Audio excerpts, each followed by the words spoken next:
Bonjour tout le monde. Dans ce tuto, je vais vous expliquer comment accéder à nos nouveaux dossiers d'accompagnement de l'élève sur Teams. Je vais aussi vous montrer comment vous pouvez consulter ces dossiers et y ajouter des informations. Pour cela, vous devez rejoindre Teams. Il suffit soit de vous connecter à Office 365 sur votre navigateur habituel, soit d'utiliser l'application Teams de bureau si vous l'avez installée. Vous devez vous rendre dans l'équipe fondamentale. Dans la liste des canaux qui se trouve ici à gauche, vous voyez apparaître Dossier d'accompagnement. Quand je clique dessus, j'arrive sur la page d'accueil qui est pour l'instant vierge. À côté du mot Publication se trouve 2 de plus. Sur votre écran apparaîtra peut-être déjà le mot Fichier. Moi je clique sur 2 de plus et je choisis Fichier. Nous arrivons dans une liste de dossiers. Il y a un dossier par classe. Je suis titulaire de P5, j'irai choisir le dossier de P5.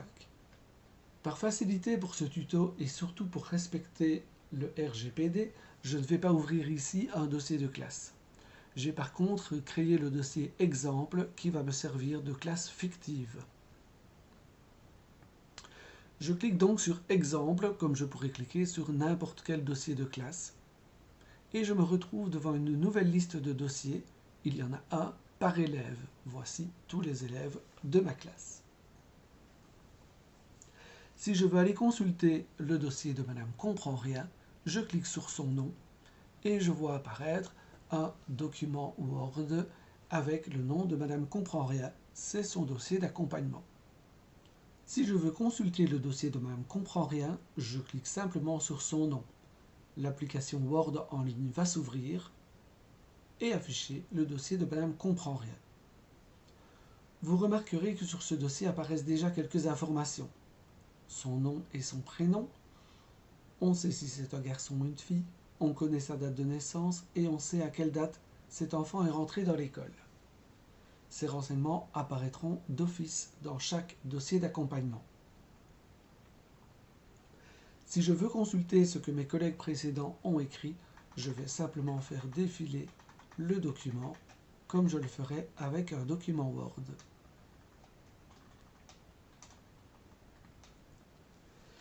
Si je veux maintenant ajouter des informations, il suffit que je les écrive au bon endroit dans le dossier. Cet élève, Madame Comprend Rien, est maintenant en P1. Je peux ajouter qu'il est donc en P1 en 2022-2023. Dans les problèmes médicaux, je peux signaler, en n'oubliant pas de mettre la date de l'observation et la classe, qu'il est par exemple allergique au gluten. Nous sommes le 25 octobre 2022. Cet élève est donc en P1 et on vient de m'informer d'une allergie au gluten. Je peux ajouter d'autres choses depuis la rentrée. Toujours en P1, il est prévu que cet enfant ne viendra jamais le mercredi car il a un concert de trombone chaque semaine. Je peux continuer dans comportement, attitude et aspect relationnel.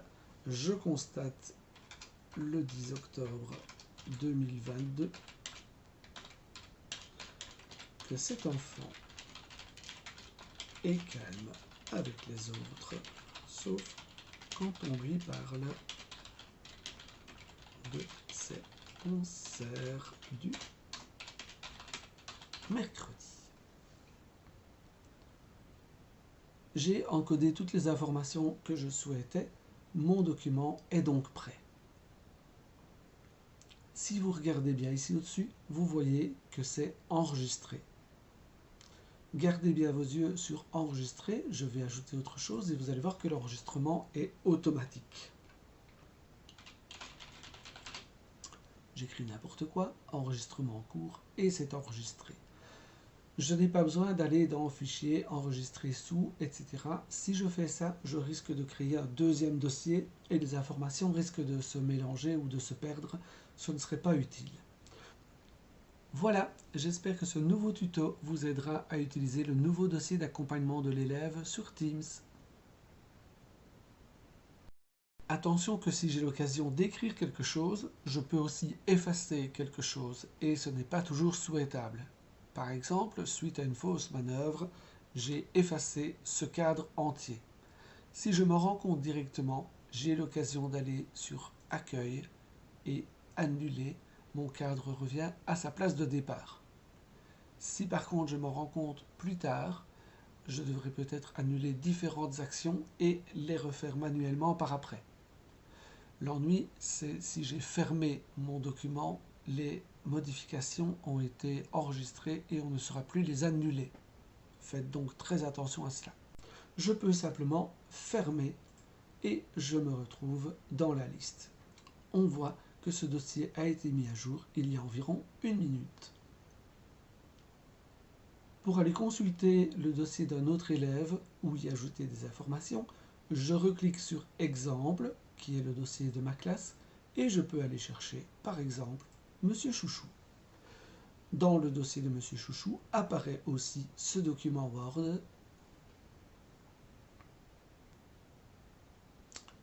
Et vous voyez que les mêmes informations apparaissent. Son nom, son prénom, on sait que c'est un garçon. Il est né le 5 mai 2014 et est dans l'école depuis le 5 novembre 2016. Je voudrais préciser que j'ai reçu récemment un dossier logopédie pour Monsieur Chouchou. Je vais dans la bonne case. J'indique que nous étions le 21 octobre 2022. Monsieur Chouchou est en P5.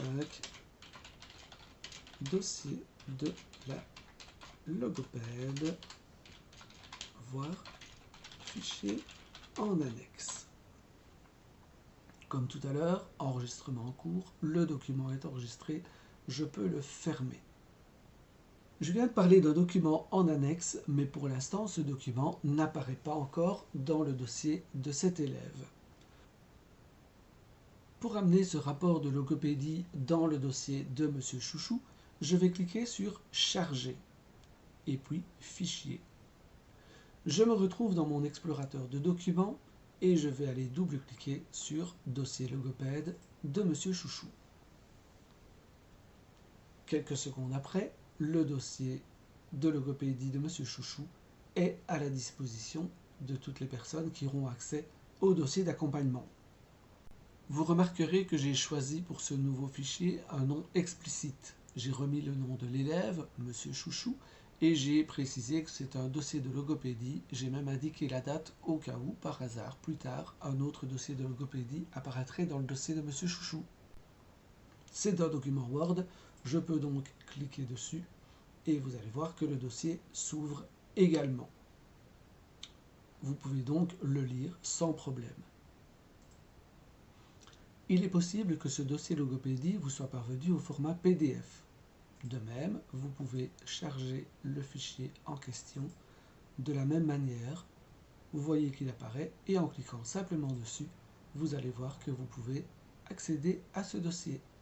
Quand vous l'avez parcouru, vous cliquez sur Fermer et vous revenez dans le dossier d'accompagnement de Monsieur Chouchou. Voilà, j'espère que ce nouveau tuto vous aidera à utiliser le nouveau dossier d'accompagnement de l'élève sur Teams.